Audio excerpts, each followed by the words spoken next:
आप भी जानते होंगे कि हमारे देश को बहुत से नामों से जाना जाता है, लेकिन क्या आप ये जानते हैं कि हमारे देश को कौन कौन से नाम से जाना जाता है और ये नाम कैसे पड़े? नहीं जानते? कोई बात नहीं, सच और सोच भाई बताएगा। तो सच ये है कि अभी के दौर में हमारे देश के 4 नाम सबसे ज्यादा पॉपुलर है और वो है इंडिया, भारत, हिंदुस्तान और आर्यवर्त। इन 4 नामों के अलावा भी प्राचीन काल में हमारे देश के बहुत से नाम थे, जैसे जम्बूद्वीप, भरतखंड, हिमवर्ष और अजनाब वर्ष।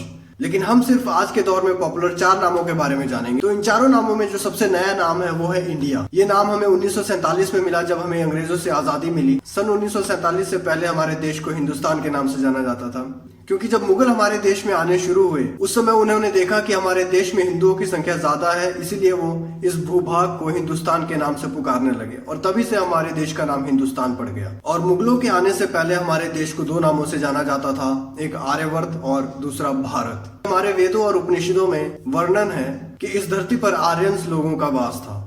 आर्यंस यानी सभ्य और सत्यवादी लोग। और हमारे देश का सबसे पुराना नाम है भारत, जो कि महाभारत काल से ही चला आ रहा है। राजा दुष्यंत और रानी शकुंतला के पुत्र हुए भरत, और ये राजा भरत इतने चक्रवर्ती थे कि अपनी युद्ध नीति और बाहुबल से उन्होंने जितने भी भूभाग को जीता, उस पूरे इलाके को भारतवर्ष के नाम से जाना जाने लगा। और इस तरह से हमारे देश का नाम भारतवर्ष राजा भरत के नाम पे ही पड़ा। तो क्या आप ये सब जानते थे? कमेंट्स करके बताइए कि क्या है आप लोगों के हिसाब से सच और सोच। और अगर वीडियो वॉच किया लेकिन फॉलो नहीं किया तो फिर क्या किया।